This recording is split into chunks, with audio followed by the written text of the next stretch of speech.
Hello Gemini, Sun, Moon, Rising, and Venus signs. Kamusta kayo? Sana ba'y nasa mabuti kayong kalagayan. Welcome back po sa Star Tarot. Kung bago kayo rito, welcome din kayo. Thank you sa inyong support. I truly appreciate it. God bless you all. Gemini, pauna mensahe po ninyo ay seagull. Sabit sa mensahe, now is the time for deep emotional healing. No?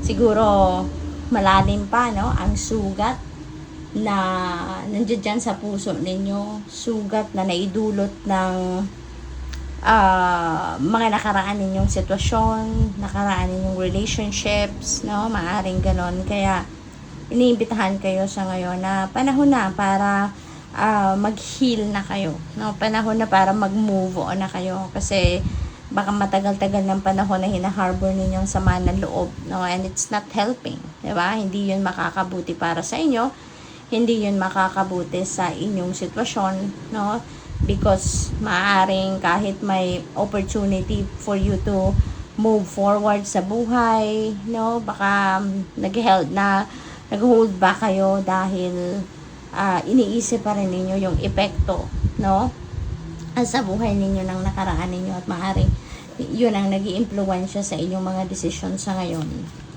What else? We have dog. Your loyalty and faithfulness is misplaced by serving too many masters. Ayan. So, siguro, ano kayo ngayon?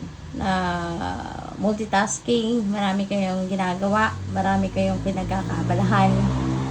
Kaya, parang kung sa trabaho, no, parang ano kayo ngayon, aligaga, maaaring ganun ang ganap. At you can't give your 100% focus and attention, 'di ba, sa isang bagay lang, kasi marami kayong pinagkakaabalahan, marami kayong kumbaga binibigyan ng oras, panahon at attention. So hati-hati, no, ang inyong attention. We have Peacock. Let yourself stand out and be noticed. Ayan. So, it's time to shine.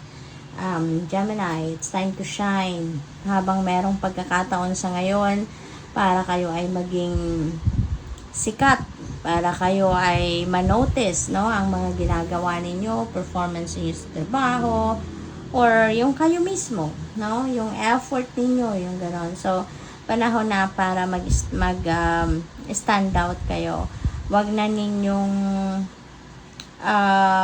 ninyong pigilan, ano, ang inyong sarili, no, na maging fearless and bold sa ngayon, no. Kumbaga, panahon na para talikuran nyo na yung playing small, but instead be confident ngayon, be assertive habang merong pagkakataon na nandiyan dyan para mag-stand out kayo, diba? So what else?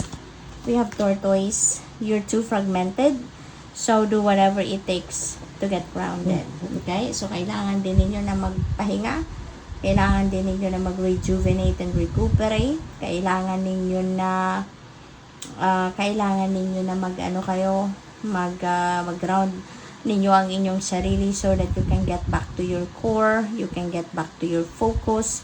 Yung ganun ba, no? So, sa ngayon kasi, since you've been serving too many masters at a time, so yung isip ninyo here and there, no, you are too fragmented. Maraming ginagawa na naghahati-hati sa inyong attention at panahon. Kaya it's about time na para muna kayo, step back muna kayo from what is making you busy, at ground ninyo ang inyong sarili, no? Connect to your soul, okay? Connect to yourself. What else? We have Goose. Take time to rest and recuperate rather than continuing your striving, okay? So magpahinga talaga, no, Gemini? So siguro na busy kayo for quite some time nung nakaraang Christmas season, Christmas holidays, no, at marami kayong ginagawa. You've been multitasking, kaya panahon na para ibalik muna ninyo sa sentro ang sarili ninyo. So magpahinga, mag-relax, mag-recuperate, no, mag-refill ng inyong cup. Roadrunner, keep your sense of humor and don't take things so seriously. Ayan. So, lahat dapat may panahon, diba? Lahat mayroong atensyon na binibigay tayo, no? Keep your sense of humor din sa mga ginagawa ninyo. Wag naman puro seryoso ha. Pwede rin naman natin i-integrate, diba? Yung maging masaya tayo, yung matuwa tayo sa ginagawa natin, 'di ba? Hindi kailangang seryoso, 'di ba? Magagawa din naman natin ang mga bagay-bagay, no? Efficiently and effectively, even if we're having fun, no, doon sa ating ginagawa. Cardinal, the polarities of your spiritual pursuits and physical pleasures are out of balance. So, do whatever is necessary to bring them back to equilibrium. Ayan. Kasi nga, ungrounded kayo, you're too fragmented, kaya talagang magmamanifest yan sa buhay ninyo. Kitang-kita na may imbalance na nangyayari, no? Kasi ito na sinasabi na nga na it is out of balance, kaya kailangan talaga ninyo na mag-rest, mag-recuperate, no? Pahinga ka muna, take a break, take a time out, no, sa inyong mga ginagawa, pinagkakaabalahan, at ibalik muna ninyo ang sarili ninyo sa sentro para mas maganda ang inyong pakiramdam, mas magaan, mas makakapag-focus kayo, and things are going to be smooth sailing, no? So, what else for Gemini? We have whistle, be silent, pay attention, and simply observe with your eyes, ears, and physical feelings what is happening inside and all around you.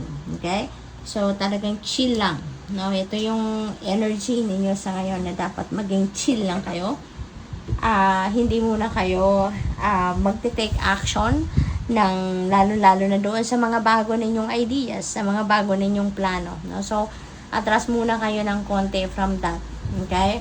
At mag-observe. Nandito muna kayo dapat sa observation stage para nang sa gayon magawa ninyo yung nararapat ninyong gawin kapag napagplanuhan ninyong maigi, mapag-aralan nyo muna, mag-obserba muna kayo, no? So, good luck. Thank you for watching. Love and light. Namaste.